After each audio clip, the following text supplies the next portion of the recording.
Ton entreprise vient de finir sa transformation. Et là, tu sens déjà qu'une autre arrive. Cela commence par un bruit de couloir, cela passe peut-être par un mail de ton directeur un lundi matin, ou une réunion convoquée en urgence intitulée Points stratégiques, Vision 2026, Ambition 2030. Mais toi, tu as déjà vu ces signes-là, tu connais ce sentiment. Et ce que tu ressens à ce moment-là, ce n'est pas de la curiosité, ce n'est pas vraiment de la peur. C'est quelque chose de plus silencieux, de plus profond. C'est de la lassitude. Ce n'est pas juste un refus, je refuse d'y aller ou c'est nul. C'est juste, je n'ai plus l'énergie d'y croire. Nouveau mode projet, lean, agile, digital, mode produit, tu en as déjà vu défiler. Et si tu te reconnais dans cette phrase, cette vidéo est pour toi. Parce que je vais te montrer pourquoi cette lassitude n'est pas un problème de motivation. Et surtout, ce que tu peux faire avec ça concrètement dès demain. Dans quelques minutes, je vais te révéler pourquoi ta lassitude n'est pas un manque de motivation. C'est un mécanisme psychologique précis, documenté, qui peut toucher les meilleurs profils. Et une fois que tu le comprends, tout change. Mais tout d'abord, réorganisation ou transformation. C'est une première chose importante qu'il nous faut distinguer. Une réorganisation, c'est un changement de structure. Tu changes de manager, tu changes de périmètre, de nom de service ou de département.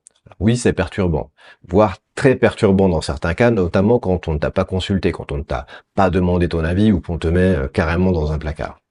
Mais globalement, dans un contexte de réorganisation, tu sais à peu près ce qu'on te demande de faire. Un programme de transformation, c'est autre chose.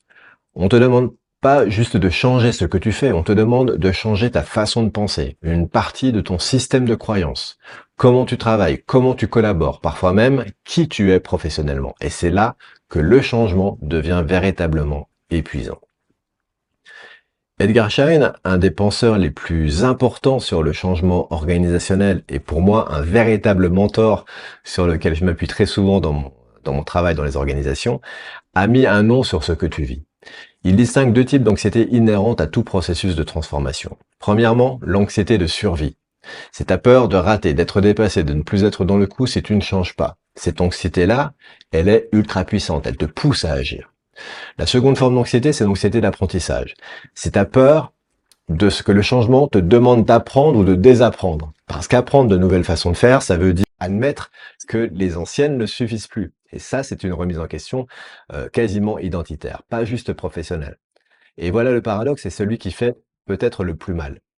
Plus tu as été performant dans ce que je qualifierais d'ancien monde, plus tu as construit ta réputation, ta crédibilité, ta légitimité sur des façons de faire qui marchaient, et plus l'apprentissage du nouveau monde est douloureux.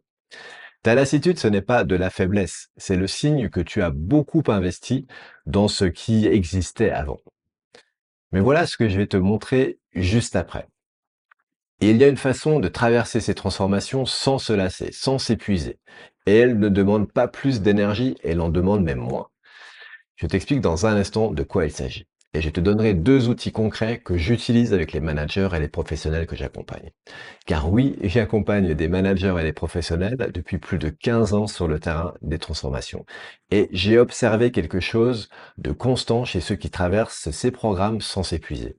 Ils ne gèrent pas le changement mieux que les autres. Ils ont changé leur rapport au mouvement lui-même. La différence, elle n'est pas tant dans ce qu'ils font, elle est avant tout dans ce qu'ils sont face à l'incertitude. Dans mon booster agilité personnelle, je travaille sur ce que j'appelle les qualités du navigateur de changement. Ceux qui avancent dans la tempête, ceux qui accueillent et naviguent dans l'incertitude sans chercher à l'arrêter. 5 qualités, 5 postures. La première, c'est le focus. Savoir sur quoi concentrer son énergie quand tout bouge autour de soi. La seconde, c'est la flexibilité. Ajuster ses comportements sans perdre sa direction. Troisièmement, la stabilité. C'est peut-être la plus contre-intuitive. La stabilité n'est pas l'opposé de l'adaptabilité, c'est ce qui la rend justement possible. Ce sont tes valeurs, tes compétences cœur, ta façon d'être.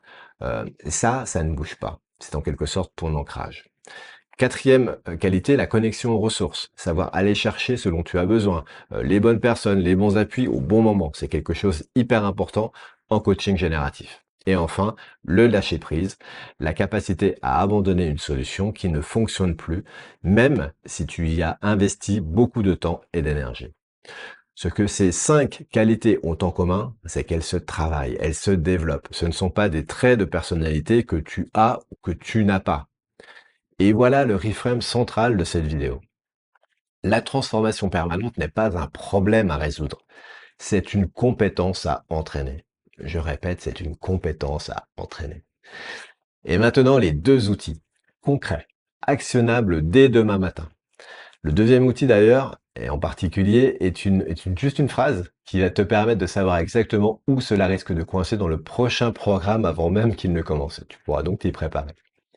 Outil numéro 1, la ligne de flottaison personnelle. Avant de réagir à une nouvelle annonce de transformation, prends, 10 minutes. Trace une ligne horizontale au milieu d'une grande feuille de papier. Et pose-toi cette question. Qu'est-ce qui ne changera pas, quoi qu'il arrive? Ta mission de vie, tes valeurs, ce à que tu crois, ce qui compte pour toi, tes compétences clés, transférables, ta façon d'être ou d'entrer en relation. Ça, c'est ton ancrage profond. Tous ces éléments, cette liste, c'est ta ligne de flottaison. Tout ce qui est au-dessus de cette liste peut bouger. Tout ce qui est en dessous, c'est toi. Et ça, ça ne bouge pas et personne ne pourra te le prendre, quel que soit le contexte de transformation. Quand tu connais ta ligne de flottaison, l'incertitude change de nature, elle reste inconfortable, mais elle ne menace plus ton niveau identitaire. Tu peux donc l'accueillir beaucoup plus sereinement. Outil numéro 2, la question Shine posée à toi-même. Face à un nouveau programme de transformation, pose-toi cette question. Qu'est-ce que ce programme me demande de désapprendre? La réponse à cette question te dit exactement où tu vas résister et donc où travailler en premier. Exemple concret. Si mon programme te demande de travailler en mode itératif et de montrer un travail inachevé régulièrement, et que tu as construit ta crédibilité sur la rigueur et la perfection de tes livrables, eh bien tu sais d'ores et déjà que c'est là que ça va coincer. Pas parce que tu es mauvais, mais parce que tu as été presque trop bon dans les codes de l'ancien monde. Et nommer cela, c'est déjà à moitié le résoudre. Alors avant de conclure, prends, la dernière transformation que tu as traversée, le dernier programme de changement, la dernière réorganisation majeure, et réponds à cette question. Qu'est-ce que cela m'a demandé de désapprendre? Écris la réponse sur une feuille de papier ou même sur un écran. Ça prend juste 5 minutes. Et ce que tu vas découvrir sur toi-même va sans doute te surprendre.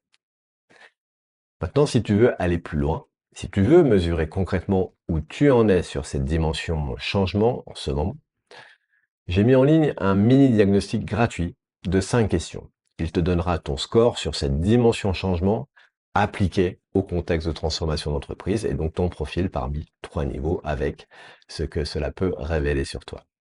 Le lien est dans la description, juste sous la vidéo.